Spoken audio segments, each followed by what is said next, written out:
जब Abhira sound system को ठीक करने के लिए संघर्ष कर रही थी और अरमान की मदद को ठुकरा रही थी, कावेरी दूर से यह सब देख रही थीं। उनकी अनुभवी आंखें अभिरा के चेहरे पर लिखे हर भाव को पढ़ सकती थीं। वह अभिरा के दर्द, उसकी जिद और अरमान के लिए उसकी अनकही भावनाओं को साफ साफ देख सकती थीं। कावेरी अभिरा के पास जाती है। उनका इरादा उसे डांटना नहीं, बल्कि शायद उसे आईना दिखाना था। कब तक चलेगा यह सब अभिरा? उन्होंने धीमी लेकिन दृढ़ आवाज में पूछा। मैं देख रही हूँ, तुम अरमान के लिए अपनी भावनाओं को बर्दाश्त कर रही हो। क्यों कर रही हो यह सब? क्यों खुद को इतनी तकलीफ दे रही हो? कावेरी के सवाल सीधे और चुभने वाले थे। उन्होंने अभिरा के उस कवच को भेद दिया था जिसे ओढ़ कर वह मजबूत बनने का नाटक कर रही थी। एक पल के लिए अभिरा निशब्द हो जाती है। उसे समझ नहीं आता कि वह क्या जवाब दे। क्या वह कह दे कि वह आज भी अरमान से प्यार करती है? क्या वह स्वीकार कर ले कि उसे अरमान को किसी और के साथ देखकर जलन होती है? लेकिन फिर वह खुद को संभालती है।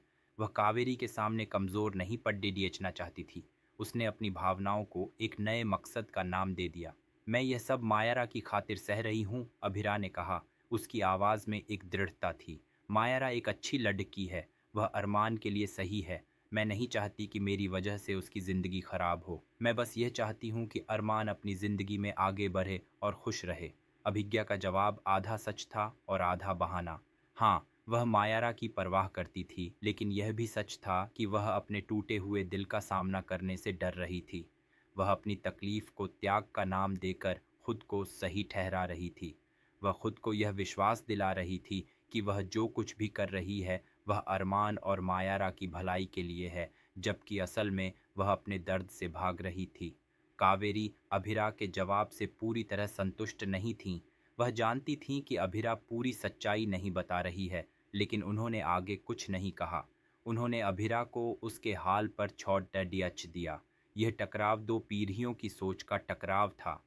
कावेरी, जो रिश्तों को निभाने और सच का सामना करने में विश्वास रखती थीं, और अभिरा, जो आज की पीढ़ी की तरह अपनी भावनाओं को छिपाकर और खुद को तकलीफ देकर रिश्तों को बचाने की कोशिश कर रही थी। यह